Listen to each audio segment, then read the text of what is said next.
If you've got a 12th Gen F-150, or really any vehicle for that matter, and you want to add Apple CarPlay or Android Auto without ripping apart your dash or breaking the bank, the Eonon P5 might just be the answer. For around $100, this portable plug-and-play screen offers everything from wireless CarPlay to wireless Android Auto.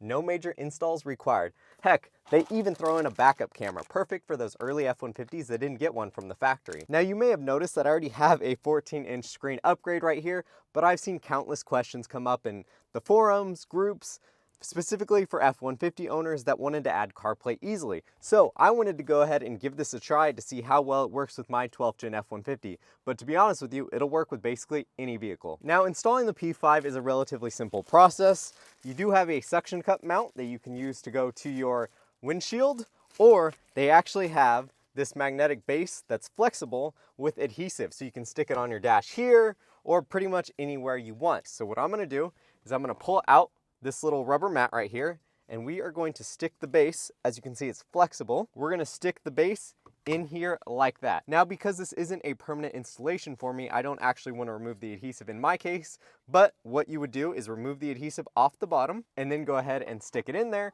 and you will be able to have the screen next to your stereo. Obviously, you'd have your buttons and all of that you could still access. Now, the reason I want to utilize that cubby is because there's a 12-volt plug right above it. So we will be able to put the screen right here, kind of like that, and we're gonna be able to hide essentially all the cords, and you didn't have to do any extra work like running cords or hiding cords. It's all gonna be hidden in the cubby right here, which I think makes this a perfect clean setup for any 12th Gen F-150. On the back of the screen, there is actually a Type-C. That's going to be for your power. Second, there is a camera input for your reverse camera. And then there's a micro SD card slot. Now, this can't actually play videos or music off the device. That's for two purposes: software updates, as well as the option to change the boot logo. And then there is an auxiliary. So now that we figured out where we're going to mount the device, we're going to plug it in to the Type-C on the back here, and we're going to take this and we're going to plug it in right there to that 12 volt.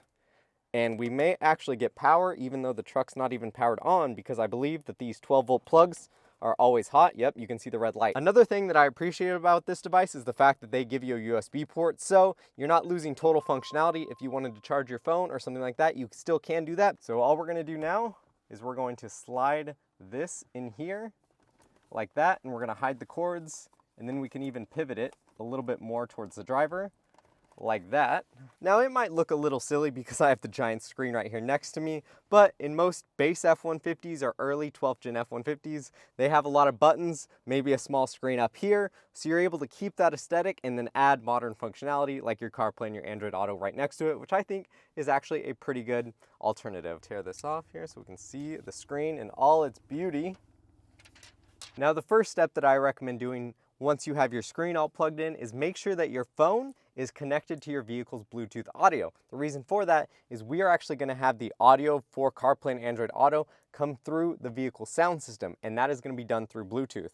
However, they do have a couple options if your Bluetooth's not working or it doesn't function properly. You'll come down here to audio output, and there are actually a couple options. There is speaker, which I really don't see the purpose of using speaker, with one exception. Maybe you have something like satellite radio in your vehicle and you still want to be able to listen to that. Then you could do CarPlay or Android Auto through the screen, and the audio for maybe your navigation will come through the speakers that are on this. They're decent, but it's definitely not something that I'd recommend wanting to listen to music to. Then you have the Bluetooth option that we're going to utilize.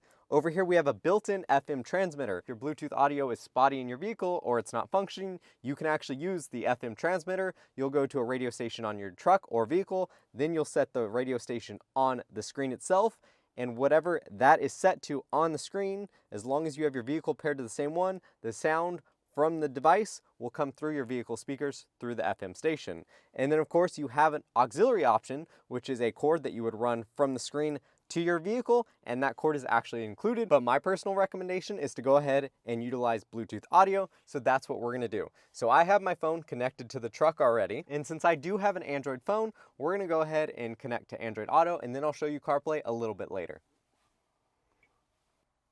And then we are going to look for the Eonon device on our phone, and we're going to connect to it through Bluetooth. And it is currently pairing, so once we have that, I'm going to go ahead and click pair on my device.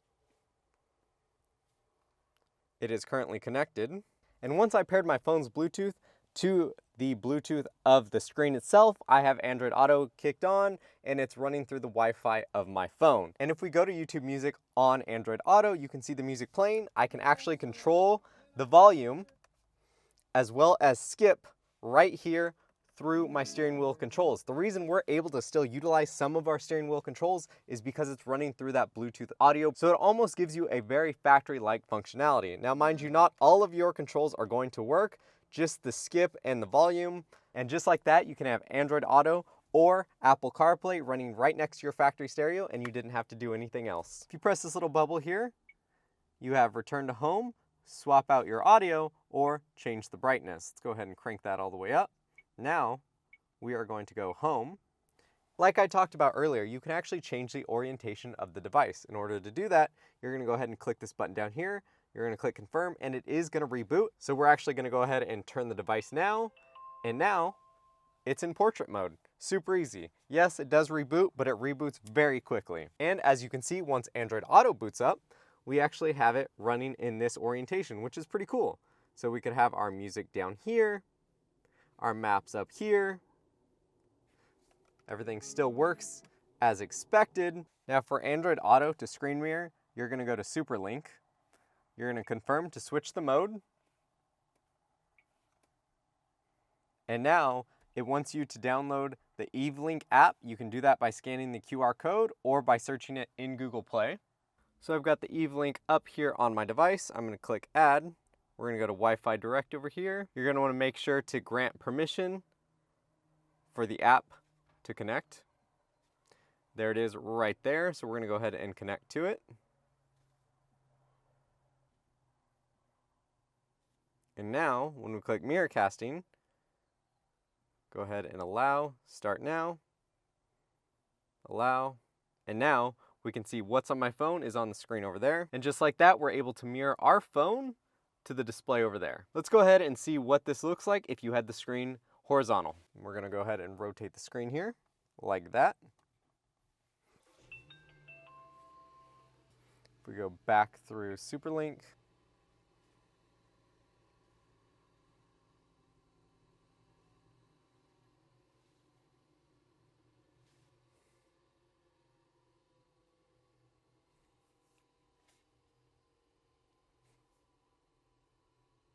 now to do CarPlay, we're going to open up CarPlay. We're going to add it up here via Bluetooth. Going to go ahead and pair.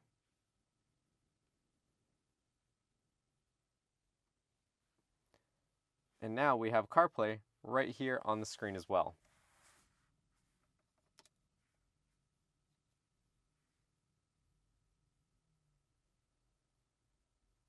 Now, although my truck already has the factory backup camera, I wanted to show you that this does include a backup camera. All you need to do is hook up this red wire to a reverse light in one of your taillights. I recommend going down the driver's side. So in that case, you would connect this to your driver's side reverse bulb. And once again, just the positive wire.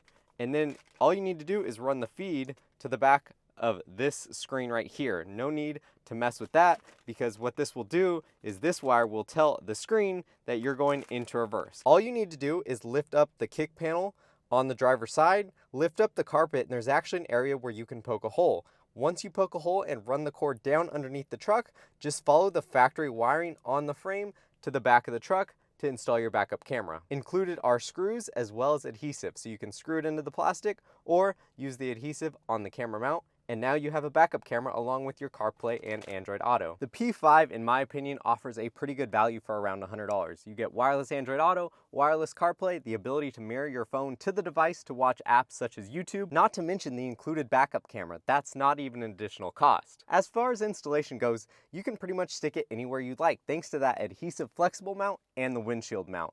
I chose this spot in this vehicle because I think it keeps it pretty clean. The only person that's going to see the wires is your passenger. From my point of view, it gives a nice, clean cockpit-like feel. There is something I do want you to keep in mind if you have this generation F-150, is the fact that this 12-volt plug is hot all the time, meaning it has constant power. So anytime you get out of the vehicle, you're definitely going to want to reach around the device and press the power button. It's right there. You can totally feel it. It's not hard, but it's going to shut down the screen, so you're not going to risk the possibility of draining your vehicle's battery. And if you're curious what it takes to install a screen like this one, go ahead and click this video right here on screen. Thanks for watching, and I'll see you in the next video.